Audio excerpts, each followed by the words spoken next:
Mabagal ang ikot ng washing machine mo. Paano palakasin na wala kang magagastos kahit piso? Panoorin mo ito ang ikot. Oh. So yan, unplug natin.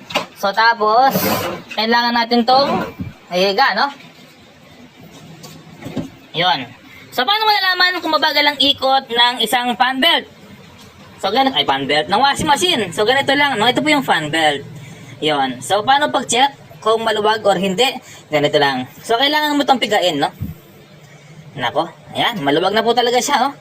Sobrang piga po niya, oh. Kapag po ganyan ang fan belt ninyo, sobrang napipiga mo siya, ibig sabihin, maluwag yan. Okay, so kalasin natin yung fan belt.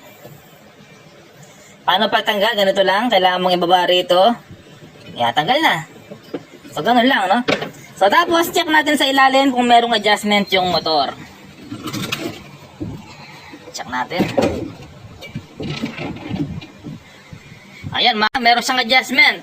So, kailangan mo lang ibaba ng konti yan. Ayan, alam niyo po yung tornilyo na yan? Yan, no? Nasa taas, no?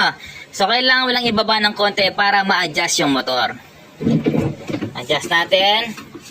Luwagan natin.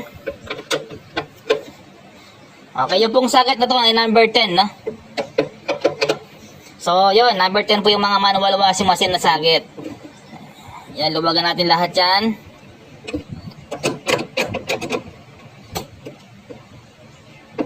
Yon.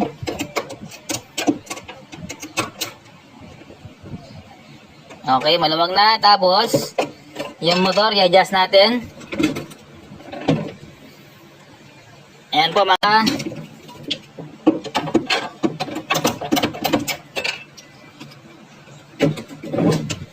Ayan, no?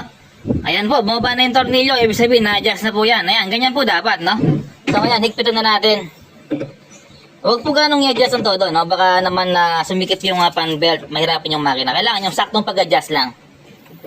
Pero kung sobrang putpud na ang inyong fan belt, so kailangan mo siyang i-adjust na sagad, no? Or bumili ka ng bagong fan belt kung sakaling nga hindi na makuha sa adjustment.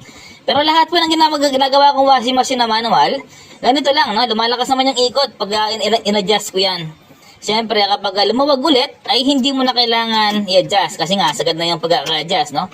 So, kailangan mo nang bumili ng fan belt. Ang fan belt po ay 100 pesos to 120 pesos, no? Yan, higpitan natin na maayos. Yan, kabila. At para masubukan po natin, no? Kung lumakas ba. Yon. Tapos, ito yung fan belt. Paano yung paglagay? Ganito lang. So, kailangan mong iuna yung sa pulley. Ayan po yung pulley, no? Yan, sa motor. Pulley po yan. Tapos, sunod na ilagay yung sa gearbox. Ito po yung gearbox. Ayan. So, ikot lang natin. Ayan po. Check natin. Ayan, mapipiga ko siya, pero hindi na ganong malaki. No, maliit na lang yung piga niya, oh. So, ibig sabihin, okay na okay po yan, no? Paano mo nalaman kung maginhawa pa yung ikot ng motor? Ganito lang, oh. Ikot mo yung gearbox, yan, oh. Kailangan, hindi siya mahigpit na iikutin. Kailangan sakto lang, ayan, oh. Sakto lang talaga, no? Ayan, oh. Yan, susubukan na natin.